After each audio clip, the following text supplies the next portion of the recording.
Muy buenas noches, bienvenidos a la pantalla de Canal 10, 40 de Argentina en Democracia. Y en este espacio, donde a veces nos hemos dedicado a episodios que han quedado en la memoria absolutamente de todos los cordobeses, o al menos quienes lo vivieron de manera directa, vamos a repasar un hecho inédito en la República Argentina. Era inédito que un hombre que había tenido el poder en la provincia, el máximo poder, un gobernador, era enjuiciado por presunto enriquecimiento ilícito. Y los actores, por aquel entonces, decían tener elementos y datos para demostrar que el patrimonio de Eduardo César Angelos se había engrosado de manera realmente llamativa. Esta noche, y con actores que tienen que ver de manera directa con la acusación en aquella época, el juicio a Eduardo César Angelos. Presentamos los títulos. Tenemos todos la enorme responsabilidad de asegurar hoy y para los tiempos la democracia y el respeto por la dignidad del hombre en la tierra argentina.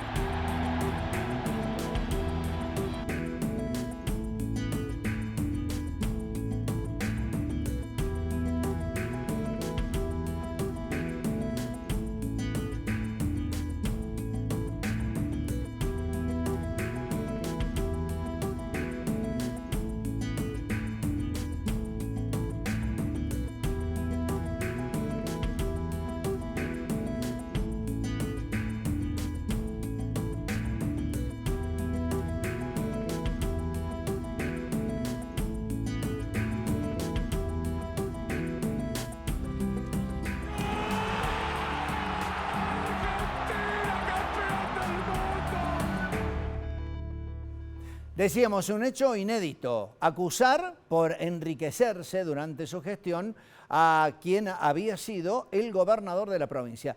En algún programa hemos visto lo mal que se fue Angelos después de haber tenido un enfrentamiento con todos los gremios estatales porque la plata no alcanzaba y no había para pagar los sueldos. Bueno, nos vamos a ubicar en lo que vino después. Angelos asume en el Senado de la Nación después de haberse ido antes del poder, y lo que siguió fue una acusación realmente grave.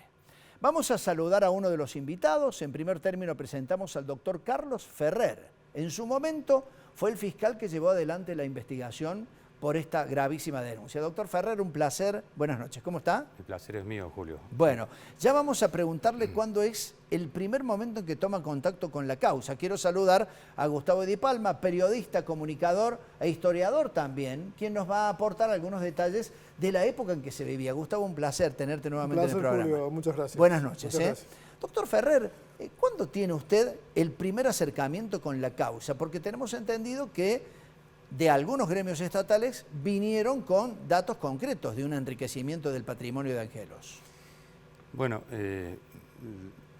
la denuncia que me presentó la coordinadora de gremios estatales fue el 24 de agosto de 1995.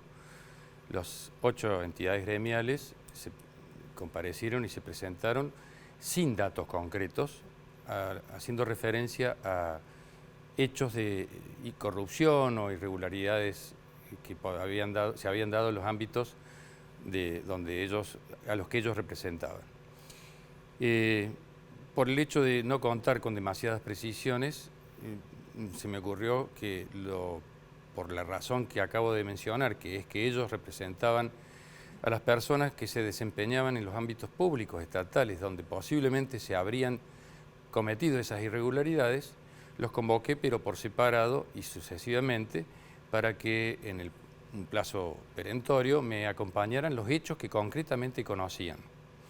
Surgieron varias líneas de investigación, algunas que prosperaron, algunas que tienen que ver con el ex Banco Social y otras que no se pudieron reunir elementos. Pero hubo una en particular, la Asociación Gremial Bancaria, en esos tiempos estaba representada por Miguel Berrotarán y por el patrocinio del doctor Marcelo Tauriño, que me hicieron referencia específicamente al tema del enriquecimiento ilícito a partir de la mención de supuestas en ese momento compras o adquisiciones de propiedades rurales y urbanas y emprendimientos particulares que fueron de algún modo el pie de inicio de esta investigación, que después se fue acrecentando y llegó a justificar, desde mi rol procesal de fiscal, que le pidiera al fiscal de Estado que le requiriera la explicación que establece el Código Penal para estos supuestos, en donde, habiendo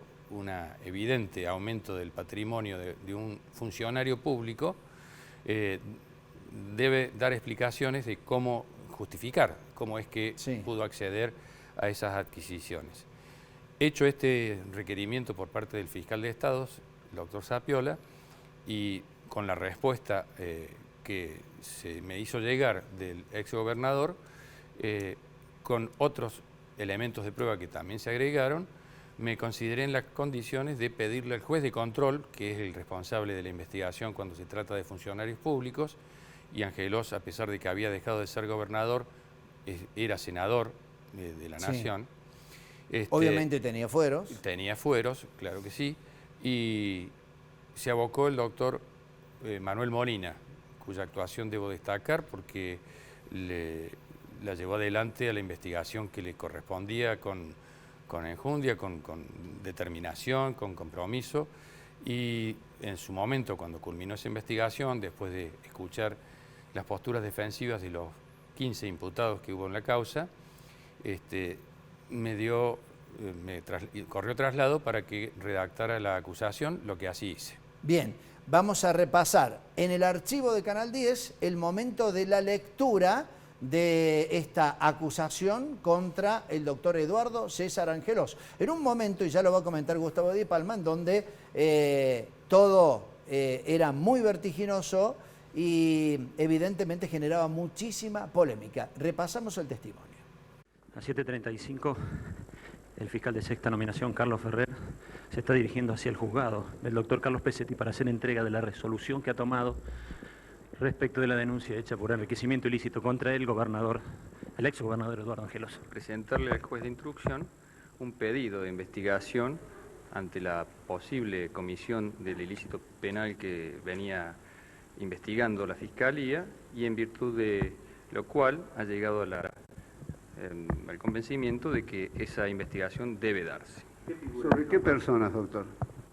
Las personas son la del doctor Eduardo César Angelos, con sus allegados, entre amistades, parientes o en algunos casos socios. Bueno, la investigación incluye inversiones de tipo inmobiliario en el ámbito urbano y rural, incluye diversos emprendimientos en comercios de confiterías y restaurantes, incluye inversiones en medios de comunicación, entre otros. En un rato vamos a profundizar qué datos manejaba Ferrer y el equipo que estuvo trabajando en todo esto. También veremos al doctor Molina, el juez Molina, quien, como dijo Ferrer, se puso de manera muy seria a trabajar, inclusive visitando los campos que se le adjudicaban a Eduardo César Angelos. Antes, Gustavo Di Palma, ¿cómo era el momento que se vivía en esa instancia? Porque Angelos había dejado el gobierno y estaba trabajando como senador en el Congreso de la Nación. Así es, Julio. Angelos tenía mandato desde el año 1995 hasta el año 2001. Su mandato se vio interrumpido a raíz del pedido de desafuero que presentó el juez Manuel Molina, a instancias, por supuesto, de la parte acusadora de Marcelo Touriño como abogado patrocinador de la asociación bancaria. Los senadores, en ese momento los senadores de la Nación, habían acordado el desafuero de Angelos, excepto el bloque de senadores radicales, por supuesto, pero Angelos se adelantó a los senadores al tratamiento de su desafuero, y él, por motus propio, pidió el desafuero, en nombre propio.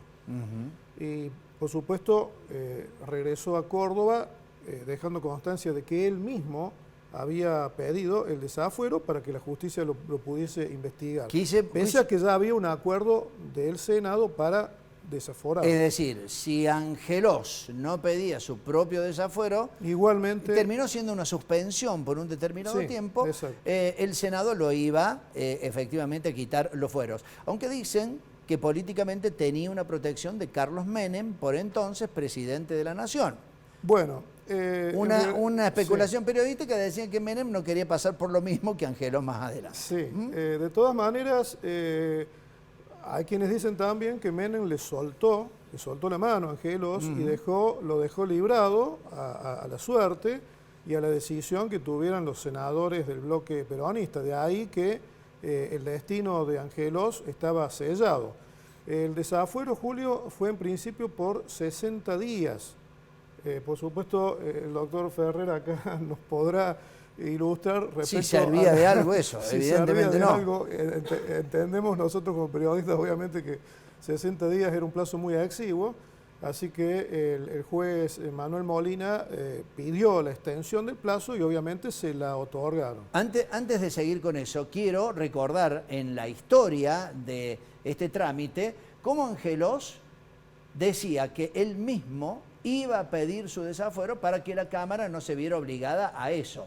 Él tratando de asumir un rol en donde tal vez llevara la delantera para decir que era inocente o al menos asegurarlo. Así se expresaba ante los senadores en el Congreso. Ahora el fiscal Ferrer prácticamente copia la metodología, busca protagonismo, recibe denuncias, adelanta juicios y de manera sorprendentemente expeditiva pide la actuación del juez. Desde ya dejo sentado que para el supuesto caso que el juez pidiere mi desafuero, seré yo mismo quien se anticipará a peticionarlo ante este honorable cuerpo. No solo en estas circunstancias invoco a Dios que me dé fuerza, toda la fuerza que sea necesaria para aguantar el tiempo que hace falta para esta reparación. Nada más, señor presidente.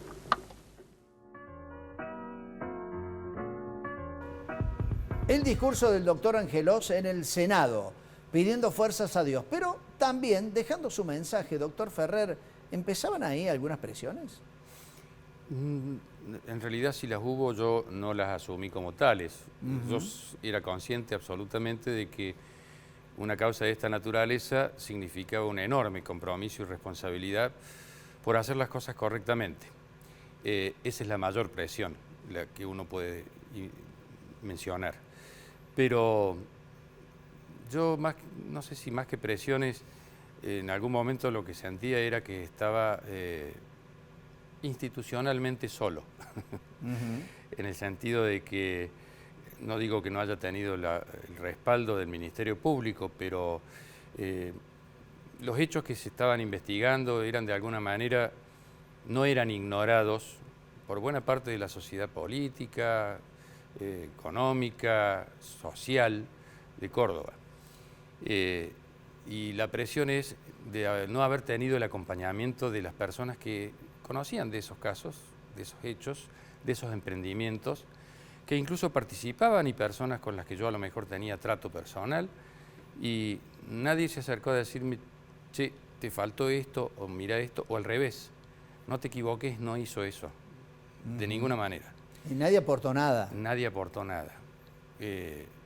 La verdad que me hubiera gustado que, sobre todo quienes se sentían en la posibilidad de confiar en un diálogo que pudiesen mantener, me dijeran, no, mira, ese campo no es de él, es de fulano de tal, o qué sé yo.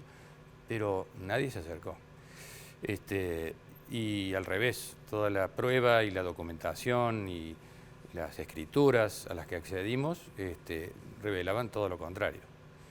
De algún modo, la presión, si es política, no la sentí, no recibí ningún mensaje, ni di pie para que eso pudiese ocurrir tampoco, ¿no? Porque en ese sentido también es la conducta que uno impone para poder hacerse respetar, porque de otra manera hubiese significado una alteración seria en la regularidad de mi desempeño. Bien. De todas maneras, usted ya mencionó a algunos integrantes de la justicia que trabajaron seriamente, lo mencionó al juez Morina. Ya lo vamos a ver a Morina en algunas imágenes visitando Puesto de Luna, en el norte cordobés, departamento Sobremonte, donde Angelos había comprado una gran cantidad de campos, no solamente Puesto de Luna, sino otros que lo circundaban. Pero en este marco, Gustavo Di Palma, la ciudadanía cordobesa se alteró definitivamente sabiendo de que había una acusación, y creo que entre muchos que respaldaban a Angelos había una gran mayoría que estaba muy enojada con la manera en que él había terminado su gestión.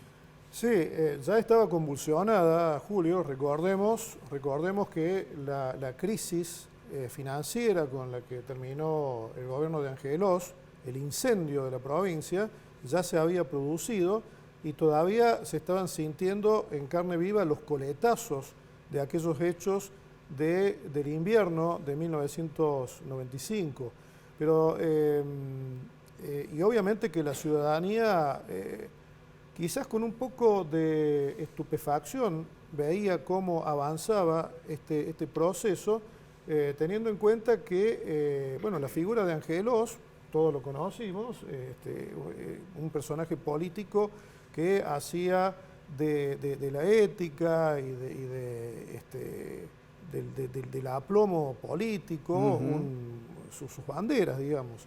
Y sin embargo comenzaron a aflorar, ya habían comenzado a aflorar, vos lo recordarás, Julio, en realidad cuando empezó el tercer periodo de gobierno de Angelos, que empezó con el pie izquierdo. Sí. Ya la ciudadanía venía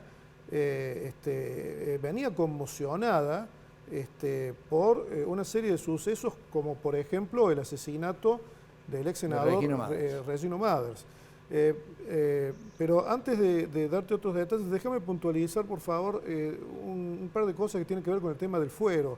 Que acá el doctor Ferrer me corregirá si no es así, pero Angelos, si no pedía el desafuero o si no le daban el desafuero, si no decidían el desafuero, perdón, en la Cámara de Senadores, no podría haber sido juzgado en ese momento, porque todavía no se había modificado la ley de fueros, que la modificación se hizo en el año 2000. Es decir, en aquel entonces dependía de que lo protegieran o no. Los fueros protegían a un senador y en ese caso hubieran impedido que Angelos fuera llevado a juicio. La causa se iba a archivo. La causa se archivaba definitivamente. Y el otro dato que quiero aportarte, que es muy importante y paradójico, es que la figura de enriquecimiento ilícito que se le aplicó a Angelos es una figura que se introdujo en el año 1964, durante el gobierno de Arturo Humberto Ilia, nada más y nada menos. Mirá las paradojas. Que dio, por supuesto, con su imagen, una verdadera enseñanza sobre este tema. Pero vamos a volver sobre eso. Vamos a arrancar el próximo bloque con el desafuero de Angelos. Y vamos a seguir hablando de cómo la justicia empezó a investigar esta gravísima denuncia por enriquecimiento ilícito de quien había sido gobernador de la provincia de Córdoba. Ya volvemos.